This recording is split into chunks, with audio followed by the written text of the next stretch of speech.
가나안 땅 요단강 동편 쪽에 므낫세 반지파 땅들이 있었습니다.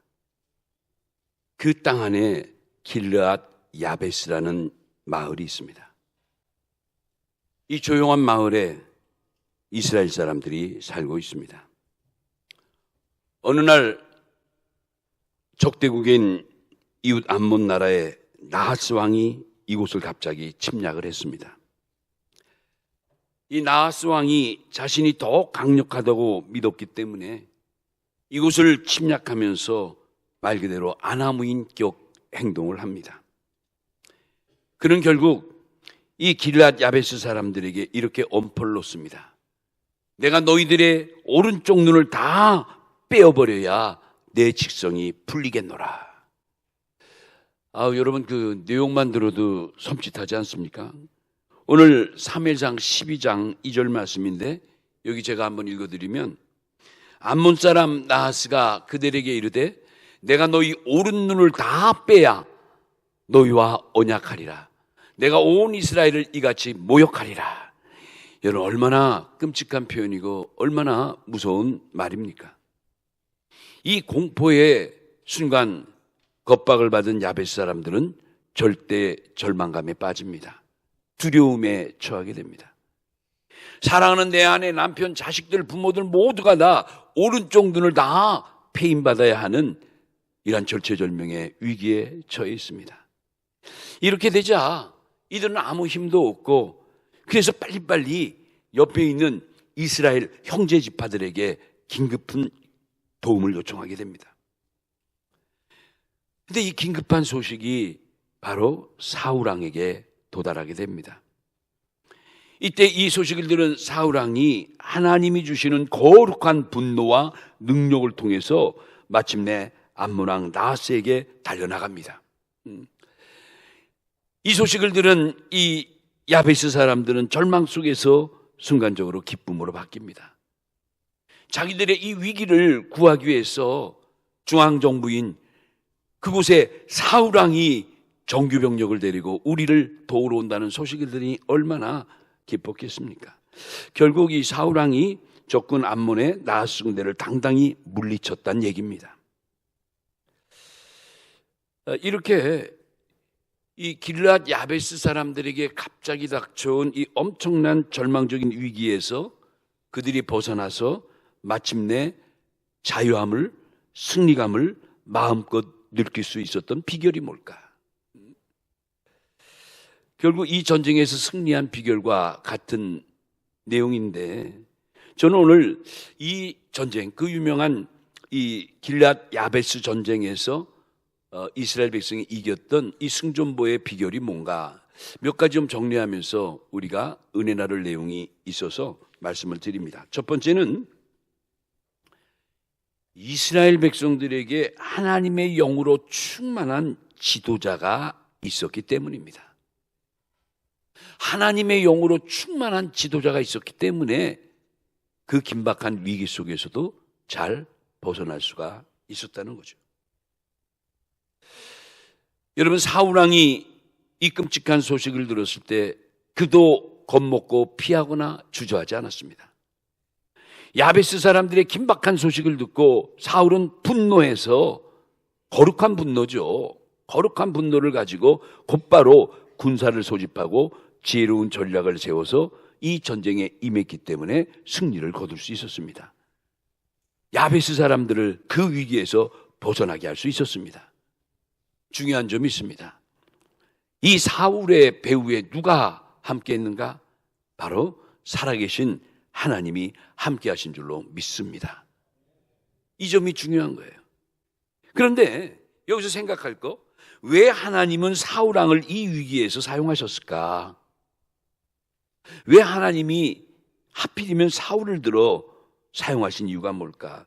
그 물음에 대한 답변이 오늘 사무엘상 11장 5절에 보면 그 말씀이 나오죠. 5절에 보면 여기에 사울이 어느 날 밭에서 소를 몰다가 백성들이 막 우는 거예요. 눈물을 짓고. 그래서 그들이 왜 우는가 물어봤더니 그 이스라엘 백성들이 자기 옆에 있는 형제 동네 길르앗 야모스 사람들의 말을 전한 거예요. 그게 뭐죠? 암몬의 나하스 왕이 쳐들어와서 우리의 오른쪽 눈을 다 뺀다고 겁을 주고 지금 난리를 치고 완전히 이건 생지옥이라는 것을 전한 거죠. 이때 이 다급한 소식을 사울이 들은 거예요. 근데 여기서 중요한 점이 있어요. 이 사울 왕이 사실은 그 앞장에 보면 사무엘상 10장에 보면 이제 이스라엘의 초대 왕으로 기름 부음을 받고 정식 왕으로 즉위했죠. 바로 앞장 11장 10장에 이 내용이 10장 사무엘상 10장 17절로 24절이에요. 그런데 왕이 된 이 사울이 어쩐 일인지 오늘 5절에 보니까 그에 걸맞는 신분의 모습이 아니라 평민들이 가서 일하는 농사 짓는 모습을 취하고 있다는 점이에요. 사울이 밭에서 소를 몰다가 그랬잖아요. 여러분, 일개 왕이 소를 몰고 농사 짓는 일이 잘 이렇게 연결이 안 되지 않습니까? 좀 어울리지 않죠? 왕은 좀 고고하고 좀 화려하고 이래야 되는데 평민들과 땀나이 나는 밭일을 하고 소를 몰고 바로 앞장에서 기름 부음을 받은 사울 왕이 굳이 이렇게 밭에 가서 모진 일을 할 이유가 뭐 있을까? 여기서 이제 우리가 배울 점이 있는 거예요. 왜 하나님이 이 사울을 축복해 줬는가를 여기서 알 수 있어요. 뭐죠? 사울은 자기에게 주어진 일에 대해서는 최선을 다하고 성실한 삶을 살았다는 모습을 이 5절을 통해 느낄 수 있는 거예요. 비록 왕이지만 백성들이 밭에서 고생하고 논밭을 갈고 하는 일에 기꺼이 동참해서 이렇게 함께 돕고 하는 성실한 사람이었다는 거예요. 여러분, 성경에 보면 하나님이 택하셔서 능력 주는 사람의 특징이 뭐냐면 맡은 일에 성실한 사람들을 하나님 반드시 택하시더라고요. 그리고 그들에게 하나님의 능력을 주십니다. 여러분, 우리 이 시간에 이 말씀을 들으면서 우리 모두 기도할 제목이 바로 이 점 아닙니까? 우리도 영적인 일이나 세상 일이나 자기의 주어진 일에 대해서 성실하게 최선을 다해야 되는데 그렇습니까? 사실 저부터도 그렇지 못할 때가 너무 많아요. 목사 힘내, 당장 힘내 라고 하면서 지나친 적이 얼마나 많아요. 그런 면에서 볼 때 이 사울 왕은 참 대단한 분이죠. 환경이야 어찌됐든 나름대로 성실하게 살아가는 이 사울, 하나님은 그 점을 주목하신 거예요. 이런 사울에게 은혜를 베푸시고 놀라운 능력을 허락해 주신 거예요. 여러분, 고린도전서 4장 1절에서 2절에 보니까 사람이 마땅히 우리를 그리스도의 일꾼이요 하나님의 비밀을 맡은 자로 여길지어다. 그리고 맡은 자들에게 구할 것은 뭐라고 그랬죠? 충성이니라. 그저 우리는 하나님이 맡겨주신 일에 대해서 충성할 뿐인 거예요. 무슨 말이 있겠어요? 하나님이 뽑으시고 하나님이 맡겨주신 자인데 우리가 구할 것이 뭐가 있겠어요? 요한계시록 2장 10절에 보니까 내가 죽도록 충성하라. 여기 죽도록 충성하라는 게 뭐죠? 죽을 만큼 죽기까지. 여러분, 이래도 죽기까지 합니까? 대충 하죠. 여기 죽도록 충성하라는 것은 몇 가지 의미가 있어요. 죽기까지 충성하라는 거예요. 또 하나, 충성할 때 내가 죽으며 충성하라는 거예요. 뭐 일할 때 그저 이 얘기 저 얘기 불평하고 뭐하고 내주장하지 말고 그냥 죽은 상태에서 일하라는 거예요. 말없이 묵묵히 하라는 거예요. 그리하면 내가 생명의 관을, 예전 성경에 생명의 면류관을 내게 주리라. 할렐루야. 자, 그러면 이러한 사울에게 하나님이 어떤 능력을 구체적으로 주셨을까? 6절에 보니까 그런 말씀이 있죠. 6절. 사울이 이 말을 들을 때 하나님의 영이 크게 감동되매 그의 노가 크게 일어나, 이렇게 나와 있어요. 그래가지고 한겨리에 소를 잡아 각을 떠가지고 모든 전령의 손에 쥐어서 이스라엘 모든 지파에게 그 소 각 든 것을 보내줬어요. 그러면서 사울과 사무엘을 따르지 아니하면 그들의 소들도 이와 같게 하리라 라고 같이 전해준 거예요. 이 말을 들은 모든 백성들이 여호와의 두려움에 떨면서 이 말씀에 다 순종하고 하나같이 이 전쟁에 나오게 된 거죠. 놀라운 역사예요. 여기 6절에 사울이 하나님의 영에 크게 감동됨에 이런 말씀이 있죠. 그 중요한 거예요. 여기 하나님의 영, 하나님의 영이 뭡니까? 오늘 우리말하면 성령. 성령으로 강하게 감동이 됐다는 거예요. 누가? 사울이. 결국 이 성령의 강한 능력이 임했을 때 두 가지 특징이 나타났어요. 여러분, 우리가 성령을 강하게 받으면 분명히 특징이 있죠. 평상시하고 다르죠. 오늘 사울왕도 이런 성령의 강한 충동을 받고 나서 첫째, 거룩한 분노가 일어난 거예요. 중요한 건 거룩한 분노예요. 인간적인 분노, 질투의 분노, 미움의 분노, 증오의 분노, 이런 분노가 아니라 거룩한 분노. 하나님의 백성인 우리 선민을, 우리 이스라엘 백성이 이방 잡족 암몬 사람이 갑자기 쳐들어와서 우리 백성들의 몸에 오른쪽 눈알을 빼고 어떻게 하고 어떻게 해? 사울은 참을 수가 없는 거예요. 우리가 누군데? 하나님의 백성인데. 거룩한 분노를 느꼈어요. 두 번째, 담대함을 가져서 담대함. 이 두 가지. 사울은 성령의 강한 충동을 받고 첫째 거룩한 분노와 두 번째 담대함을 얻게 됐다는 것. 이렇게 돼가지고 모든 백성들에게 이 전쟁에 함께 나갈 것을 선포했어.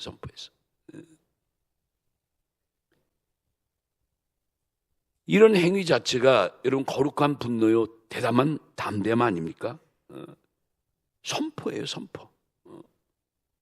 그리고 나서 사울이 결집된 이스라엘 군사들을 데리고 바로 길랏 야베스로 달려간 거죠. 여기에서 강력하게 배수진을 치고 있는 암몬 나하수 군대와 일전에 전투를 벌이게 됩니다. 결국 사울왕이 이 전투에서 대승을 거두게 된 거예요. 놀라운 역사죠.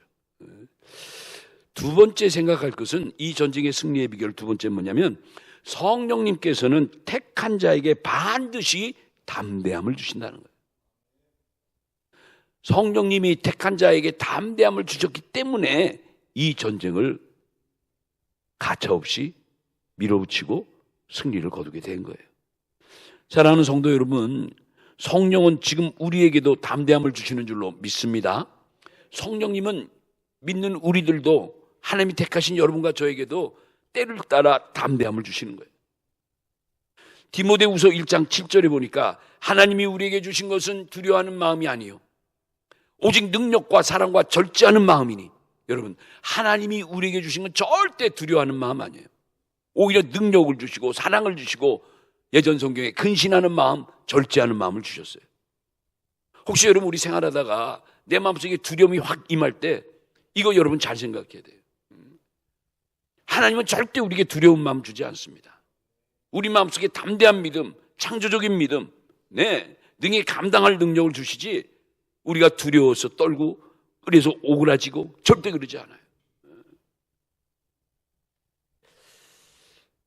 오늘날 이 두려움 때문에 겪는 정신적인 많은 약함이 나타나죠. 그래요. 이 정신적으로 오는 두려움, 영적으로 오는 두려움, 육체적으로 오는 두려움, 이 두려움이 굉장히 오늘 현대인들을 괴롭혀요. 이래서 정신적인 질환도 있고 어떤 우울증도 오게 되고 공연히 대인 기피증도 오게 되고 자신감을 잃어버리고 이렇게 되는 현상들이 뭐냐? 이 두려워하는 마음을 처리하지 못해서. 그런데 우리가 생각할 것은 이런 내가 무엇이든가 인하여 두려워한다는 것은 하나님이 주신 마음이 아니라는 것은 알아야 돼. 그러니까 어떻게 해야 되죠? 하나님이 주신 마음이 아니면 누가 준 마음이에요? 어둠이, 마귀가, 세상이 주는 마음일 수 있는 거예요. 어떻게 해야 돼요? 대적해야죠. 물리쳐야죠. 물리쳐야 되는 거예요. 여러분, 성령님은 우리가 절망의 환경 가운데 있다 할지라도 우리가 불안해하거나 두려워할 것이 아니라 뭐로? 담대함을 가지고 오히려 그 일을 극복하기를 원하시고 그렇게 축복해 주시는 거예요. 그러니까 여러분, 나에게 찾아오는 이런 공포감, 긴장감, 이 모든 것도 하나님이 주신 담대함을 가지고 믿음으로 이겨나야 될 줄로 믿습니다. 이겨나가야 돼요. 그러니까 더 열심히 기도하고 더 은혜 받고 말이죠. 그래서 우리가 무슨 일을 할 때마다 꼭 우리 믿는 사람들이 해야 될 것은 나의 힘이 앞서기 전에 뭘 먼저 구하라? 성령의 도우심을 먼저 구하라. 무슨 일을 할 때마다, 물을 선택하고 중요한 일을 결정하고 이끌어갈 때마다 그때그때 자꾸 인간적인 생각, 세상적인 방법을 동원하기 전에 먼저 하나님이 도우심을, 성령님의 도우심을 구하고, 그리하면 그때그때 하나님이 우리에게 주신 능력과 지혜를 가지고 일을 이끌어가야 된다는 거예요. 이런 면에서 우리 믿는 사람은 절대 무슨 일을 만나든지 여러분 절망하고 낙심하고 포기하면 안 돼요. 사실 사울왕이 그 거대한 암몬 나라의 그 유명한 나하스 장군이 길앗 야베스에 쳐들어왔을 때는 굉장한 위기감이 와야 됩니다. 안 그러겠어요? 아니, 적대국의 그 암몬 제국의 왕이 군사를 데리고 바로 옆 동네에 쳐들어왔는데 사울왕이라고 겁이 안 나겠어요? 이거 확전되면 반드시 우리한테 쳐들어올 텐데 이거 어떡하지? 우리도 무슨 방비를 해야지. 두려운 마음, 군사를 더 동원해서 국경에 더 배치한다든가 군사를 더 모집한다든가 막 이래야 되는데, 그랬나요? 사울은 그런 두려움이나 그런 걱정하지 않았어요. 즉각적으로 거룩한 분노를 가지고 담대함을 가지고 군사를 데리고 글리 달려간 거예요. 여러분, 예수님이 이런 말씀하시죠. 요한복음 16장 33절에 보니까 세상에서 너희가 환난을 당하나 담대하라. 내가 세상을 이겼노라. 예수님도 그런 많은 환난과 역경을 당했지만 믿음으로 다 이겨냈다는 거예요. 우리 주님이 세상을 이겼으니까 세상을 이긴 주님을 우리가 바라보고 붙들고 살아가면 우리도 그 환난과 역경을 이겨나갈 수 있다는 거예요. 여러분, 우리가 세상살이 하면서 참 힘들고 어려운 시대를 살아가지만 그래도 우리에게 희망이 있고 그래도 감사한 건 이렇게 하나님의 말씀이 때를 따라 나를 깨우쳐주고 내가 이 역경 속에 살아갈 수 있는 하나의 길을 우리에게 제시해 주시니까. 오늘 이 말씀을 가지고 우리 한 주간 살아갈 때, 그렇죠, 주님 주신 말씀처럼 너희가 환난을 당하지만 절대 낙심하지 마라. 절망하지 마라. 나도 환난을 당했지만 그러나 나는 세상을 이겼노라. 무슨 말씀이에요? 그 세상을, 그 환난을 이긴 우리 주님을 우리가 붙들고 살아가면 반드시 너희도 너희 힘이 아니라 내가 너희를 이기게 해 줄 것이다, 그거예요. 우리는 아멘해야죠.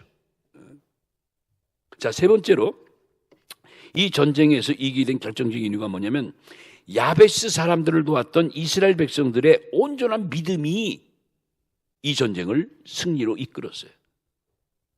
야베스를 지원하러 갔던 이스라엘 백성들의 온전한 믿음 때문에 이 전쟁을 이기게 만들었다는 거예요. 여기 흥미로운 내용이 나오는데 오늘 본문 9절이 바로 그거예요. 우리 다 같이 한번 사무엘상 11장 9절, 오늘 본문 가운데 있죠. 9절 다 같이 한번 읽어봅시다. 천천히 한번 읽어봐요. 다시 시작. 무리가 와 있는 전령들에게 이르되 너희는 길리앗 야베스 사람들에게 이같이 이르기를 내일 해가 더울 때에 너희가 구원을 받으리라 하라. 전령들이 돌아가서 야베스 사람들에게 전하매 그들이 기뻐하니라. 아멘. 이게 무슨 말씀이냐면 이제 이스라엘 무리들이 길앗 야베스까지 가가지고 이제 전쟁을 준비할 때 많은 전령들이 그 야베스의 백성들에게 가서 말한 거예요. 뭐라고 얘기했냐? 너희들 걱정하지 마. 내일 해가 더울 때 너희는 구원을 받아. 여기 이게 무슨 말이에요? 구원을 받는다는 게 이 전쟁에서 노임을 받는다는 거예요. 자유롭게 된다는 거예요. 다시 말하면 내일 해 더울 때는 너희가 승리를 쟁취할 거야. 걱정하지 마. 우리가 있잖아. 이런 뜻이에요. 여기 내일 해가 더울 때가 왜요? 대낮이에요. 대낮에. 이제 우리가 도착해서 저들하고 싸울 텐데 뭐 길게 싸울 것도 아니야. 내일 대낮이면 끝나. 너희 구원받아. 너희 구출돼. 살아나. 이야, 이 말을 들으니까 이 야베스 사람들이 얼마나 기쁜지. 막 뭐 내일 대낮만 되면 이제 하루 저녁 지나고 내일 낮만 되면 이제 우리가 전쟁에 이겨가지고 이제 우리가 전부 자유롭게 된대, 해방된대, 할렐루야, 뭐 난리가 났겠죠. 기뻐했어요. 여기 아주 중요한 것은 이스라엘 백성들이 야베스 사람들한테 가서 뭘 했냐면 승리를 선포한 거예요. 이게 중요해요. 승리를 뭐 했다? 선포한 거예요. 내일 해가 더울 때, 내일 대낮이 되면 너희는 구원을 받으리라. 여러분, 선포예요, 선포. 아직 전쟁은 시작도 안 됐어요. 내일 낮에 돼야 어떻게 될까 말까 하는데 벌써부터 이스라엘 백성들은 이미 승리를 쟁취한 것처럼 야베스 백성들에게 암몬의 그 무서운 군대들 걱정하지 마. 내일 낮이면 끝이야. 미리 선포한 거예요. 이때 하나님께서 백성들의, 이스라엘 백성들 마음속에 있는 그 믿음과 그 확신에 찬 고백을 들으시고 그 믿음대로 고백대로 이 전쟁을 큰 승리로 이끌어 주신 거예요. 여러분, 우리가 여기서 또 하나 선포의 위대함을 꼭 기억하세요. 이건 여러분이 꼭 기억해야 돼요. 성경에서 선포의 위대함을 우리 반드시 깨달아야 돼요. 다시 따라합시다. 선포의 위대성, 선포의 위대함. 이게 뭐냐면 아직 이루어지지 않았어도 예수 그리스도의 이름으로 확신을 가지고 선포해버리는 거예요. 굉장히 중요한 거예요. 내가 아직 병으로 낫지 않았지만 예수 그리스도의 이름으로 이 질병이 반드시 나를 벗어나서 내가 건강의 몸이 될 거라고 미리 당겨 믿어 선포하는 거예요. 이 질병들아, 내 몸 안에 나를 괴롭히고 있는 이 독한 질병들아, 내 몸에서 나갈지어다.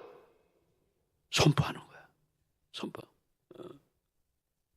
여러분, 이 선포의 위대함이 굉장합니다. 그래서 우리는 항상 믿음을 뭘로? 입으로 시인하고, 그래요? 입술로 선포하는 게 굉장히 중요해요. 로마서 10장 10절에 보면 이런 말씀이 있죠. 사람이 마음으로 믿어 의에 이르고 입으로 시인하여 구원에 이르리라. 여기 여러분 따라합시다. 입으로 시인하여. 그러니까 믿음 생활할 때 입술, 우리의 입으로 시인하는 게 굉장히 중요한 거예요. 그래서 우리가 아멘을 많이 해야 돼요. 아멘. 목사님 너무 아멘 강조하지만, 저는 뭐 그런 거 잘 강조하지는 않지만 그래도 알 건 알아야죠. 하고 안 하고는 여러분의 자유인데, 예. 왜 목사님들이 자꾸 아멘하세요, 아멘하세요? 물론 좀 거부스러움도 있지만 그 성경적인 근거는 전 이렇게 봐요. 말씀을 받더라도 우리가 자꾸 입으로 시인하는 거예요. 예, 목사님 지금 하신 말씀이 맞습니다. 아멘. 아멘이라는 뜻이 뭐죠? 맞습니다. 그렇게 되길 원합니다. 나도 동의합니다. 나도 찬성합니다. 그대로 되길 원합니다. 이런 긍정적인 뜻이에요. 그러니까 은혜 받고 찬송, 우리 시온 찬양대가 매주 얼마나 아름다운 찬양을, 난 가사마다 늘 너무 요즘 따라 더 은혜롭게 잘하는 것 같아요. 어떡하죠? 구구절절히 아멘, 아멘. 끝나면 더 크게 아멘.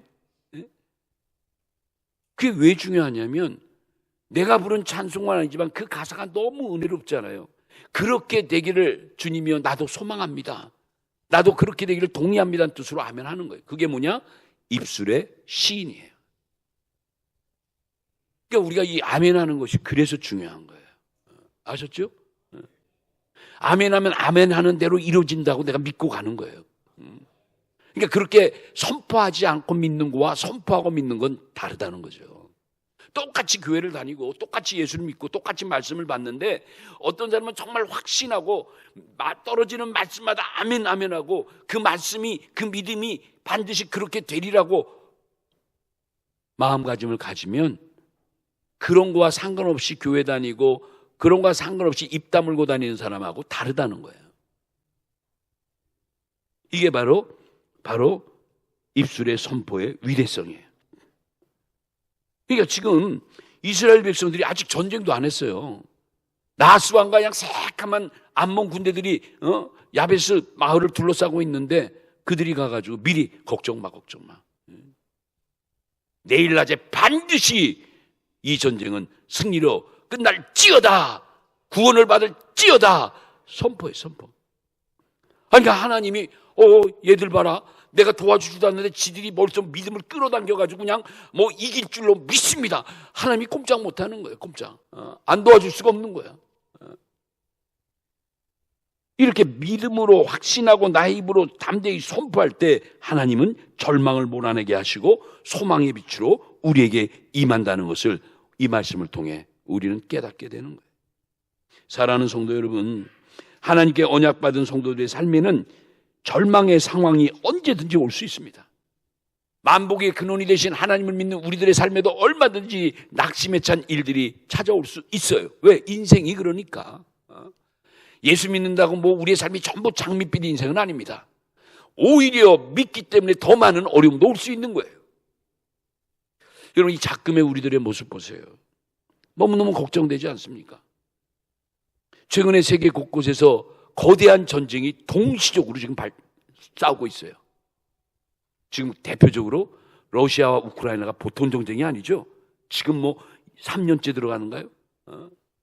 연하에 지금 중동 지역에 이스라엘과 헤즈볼라, 곧 이어서 이란, 뭐 그쪽 아랍 연합국가하고 지금 뭐 일촉즉발 아닙니까? 오늘 오전 뉴스도 헤즈볼라의 수장을 뭐 제거해가지고 거기서 그냥 완전히 지금 뭐 독이 차가지고 복수하겠다고 난리잖아요.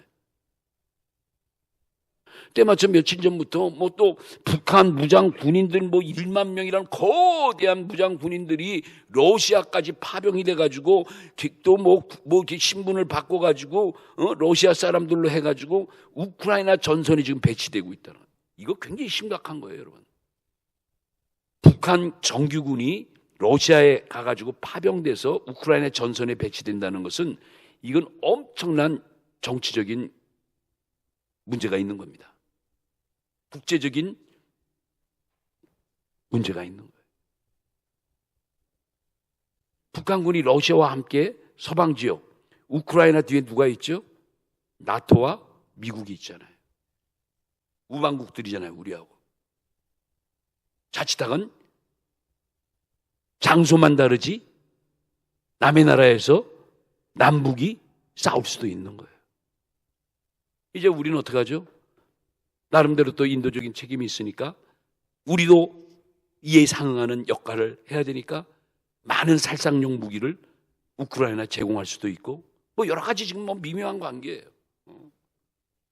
이러다 보니까 여러분 어떻게 보면 세계대전의 두려움이 이렇게 엄습해 오는 것 같기도 하고 세계에서 동시적으로 큰 전쟁이 일어나는데 이때 한반도에서 일어나고 중국과 대만이 동시에 터져버리면 전 세계에 아주 중요한 네 군데가 동시적인 전쟁이 일어나면 이름하여 세계 3차 대전이 자연히 일어나는 거죠. 누가 그러더라고요. 우리 대한민국 사람만 편안하대요. 바로 코앞에 북한이 있는데도 바로 북한이 중무장을 하고 저런 짓을 하고 있는데도 정작 남한에 있는 사람들은 전혀 뭐 세계전쟁 무슨 북한전쟁 뭐 전혀 뭐 그냥 먹고 마시고 놀고 뭐 오히려 해외에 있는 많은 교포들과 형제들이 걱정을 해요. 그래서 그런지 이렇게 긴장되니까 시장 경제나 뭐 모든 분야가 다 왠지 잘 안 돼요. 코로나 이후에 조금 필 듯 하다가도 요즘 장사하시고 뭐 하는 분들 만나보면 다 힘들어요. 오히려 코로나 시대가 낫다는 분도 있더라고요. 정말 힘들어요, 요즘. 교회는 어떻습니까? 전도됩니까? 제가 총회에서 일하잖아요. 한기총회에서 지금 임원으로 있잖아요. 매일 올라오는 안건들이 코로나로 인해서 우리나라 교회가 약 10,000개 교회가 무너졌어요. 10,000개. 그 많은 교회 목회자들이 뭐 하는가? 주로 택시, 드라이버, 운전 아니면 알바. 심각해요, 심각해. 이렇게 자꾸 교회도 무너지고 뭐가 자꾸 힘들어요. 그러니까 우리 모두가 다 이런 환경 속에서 위축받을 수밖에 없는 거예요. 위기감이 오는 거예요. 그럼 어떻게 돼요? 두렵고 내가 과연 내 노후는 어떻게 될까? 우리 가족은 어떻게 될까? 내가 뭘 먹고 사야 될까? 앞으로 나는 어떻게 해야 되나? 그렇게 되는 거예요. 근데 여러분 그런 세상적인 생각 속에만 살아가면 정말 힘들어요. 그렇죠? 방도가 없으니까, 탈출구가 없으니까. 그런데 여러분 꼭 기억하세요. 제가 이 말씀 전하려고 사실 이 설교를 준비한 건데, 오늘 이 말씀 듣고 우리 모두가 다 공감하라고 이 말씀 준 거예요. 꼭 기억할 것은 언약의 백성들에게 절망은 영원하지 않다는 것이 오늘 설교의 핵심입니다. 할렐루야. 하나님은요, 하나님이 택한 언약의 백성들에게는 어떤 경우에도 절망스러운 결과는 주지 않는다는 것.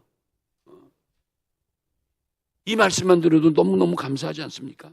여러 가지 난관의 파도가 쉴 새 없이 우리의 삶을 압박해온다 할지라도 하나님은, 하나님이 계획하신 구속 역사는, 그렇죠, 택하신 하나님의 백성들을 통해서 어떻게 해서든지 전진케 하시고 성취케 하시고 만방에 뻗어가게 하신다는 거예요. 그러한 사명만 우리가 깨닫고 그 사명을 붙들고 있으면 우리는 절망하지 않아도 돼요. 그러니까 여러분, 교회 정말 잘 나오신 거예요. 정말 잘 나오신 거예요. 교회 나오니까 이런 말씀도 듣고 교회 나오니까 이런 희망과 소망을 우리가 갖게 되지, 그렇지 않으면 어디 가서 이 시대 이 환경에 무슨 소망의 말을, 무슨 희망의 메시지가 있겠습니까? 지금도 하나님 말하시는 거예요.